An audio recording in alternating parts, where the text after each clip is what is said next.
வாழ்க்கை ரொம்ப சாதாரணமாக ரொம்ப இயல்பாக போயிட்டே இருக்கும்.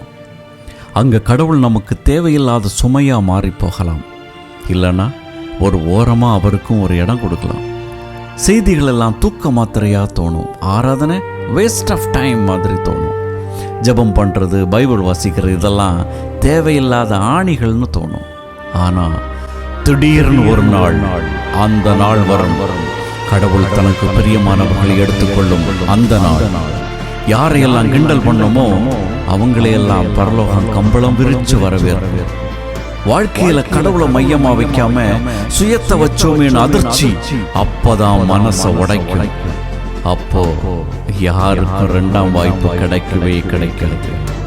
No second chance. இதுவே தருணம். திருந்து இறைவனையே விரும்பும்.